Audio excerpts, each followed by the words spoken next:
Вітаю, шановне гаспадарства. У эфіры кароткі выпуск навінаў. У студыі для вас працуе Анастасія Русецкая. Запрашаю.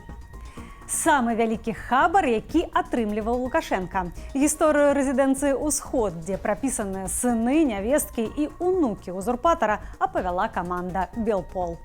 Як высветлілі аўтары расследавання, у дадатак да першапачатковага надзелу на 7,5 гектараў Менскі аблвыканкам вылучыў Лукашэнку ў бестэрміновае карыстанне яшчэ 10,5 гектараў зямлі. Для гэтага нават змянілі межы прыродаахоўных зонаў. У дакументах КДБ рэзідэнцыя на Менскім моры праходзіць як аб'ект «Усход». Туды правялі лінію ўрадавай сувязі. На ўчастку месцяцца 2 трохпавярховыя дамы і 2 дамы крыху меншыя, а таксама будынак старэйшага афіцэра. Таксама на тэрыторыі ёсць прыватны пляж, лазні і розныя спартыўныя пляцоўкі. Персанал рэзідэнцыі складаецца з 25 чалавек без уліку аховы.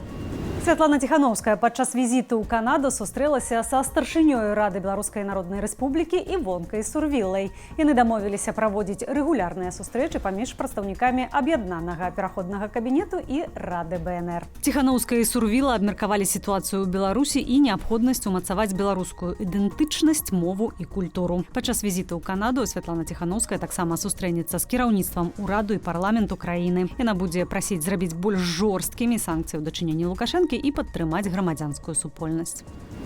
На беларуска-польскай мяжы ўсплёс колькасці мігрантаў, якія спрабуюць парушыць мяжу еўразвязу.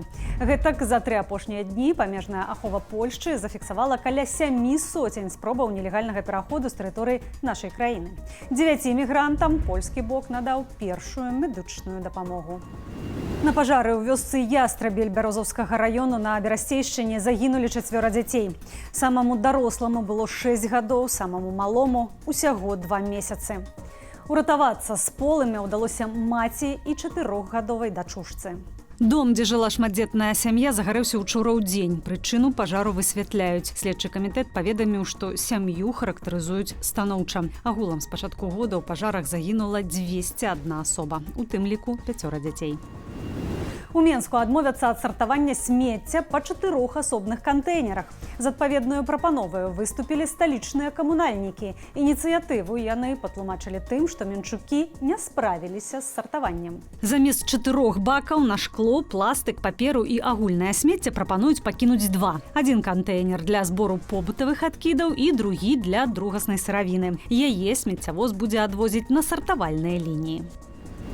Ізраіль даволі хутка адкажа на удар Ірану. Паводле выдання Wall Street Journal такое меркаванне выказалі некалькі заходніх чыноўнікаў. Імёны палітыкаў не называюцца. Ваенны кабінет Ізраілю учора абмяркоўваў, як краіна адрэагуе на іранскую атаку, але, як паведамляе CNN, на паседжанні рашэнне не з'явілася. Арміі даручылі распрацаваць дадатковыя варыянты адказу. Пры гэтым амерыканскі прэзідэнт Джо Байден папярэдзіў прэм'ер-міністра Ізраілю Беньяміна Нетаньягу, што ЗША не будуць браць удзелу ў контрудары па Іране, якому аддае перавагу ваенны кабінет Нетаньягу, паведамляе Reuters. Атаку на Ізраіль Іран здзейсніў у ноч на нядзелю. Паводле Цагалю па краіне былі выпушчаныя больш за 300 дронаў, крылатых і балістычных ракетаў. Пераважная бальшыня была збітая, у тым ліку з дапамогаю Злучаных Штатаў. У Грузіі парламент разглядае праект закону аб празрыстасці замежнага ўплыву. Дакумент называюць калькаю з расійскага закону аб замежных агентах. Раніцаю прайшла акцыя пратэсту, якая сабрала больш за 100 актывістаў. Пратэстоўцы трымалі ў руках велізарны сцяг Еўрапейскага звязу і скандавалі «Не расійскаму закону» і «Так Еўропе». На думку апазіцыі, прапанаваны закон наўпрост супярэчыць еўрапейскім прававым нормам і ў выпадку яго прыняцця станецца сур'ёзнаю перашкодаю на шляху ўступлення ў еўразвяз. У сваю чаргу кіроўная партыя «Грузінская мара» заяўляе, што прапануе законапраект выключна ў інтарэсах краіны. Летась у сакавіку парламент прымаў першую рэдакцыю закону, але гэта выклікала сур'ёзнае вулічнае хваляванне. У выніку дакумент адклікалі, і цяпер кіроўная партыя зноў несла яго ў парламент з мінімальнымі праўкамі. Увечары у Тбілісі на праспекце Руставелі запланавалі маштабную пратэставую акцыю.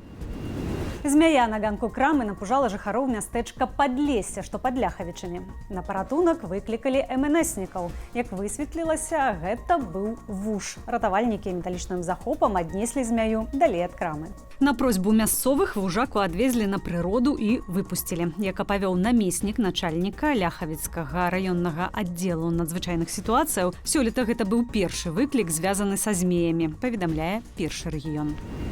У нядзелю ў Беларусі гаспадарыў навальнічны фронт. Парывы ветру сягалі 17 метраў за секунду. Як падае Белэнерга, цягам сотняў перабою з электрычнасцю зазналі жыхары 117 паселішчаў ва ўсіх вобласцях краіны. Адключэнне электрычнасці аператыўна зліквідавалі аварыйныя брыгады. Сёння ў Беларусі заходні вецер будзе мець парывы да 15-20 метраў за секунду. Дзеяць аранжавы ўзровень небяспекі. Тыдзень будзе халодным, прыдадуцца і пухавікі, і парасон. Дзённая тэмпература будзе трымацца каля 15 градусаў. Пацяпленне да выходных не чакаецца.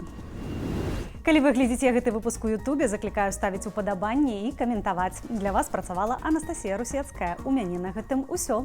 Вынікі дня, а таксама аналітыку падзеяў глядзіце ў вечаровых выданнях аб'ектыву і студыі на тэлеканале Белсат.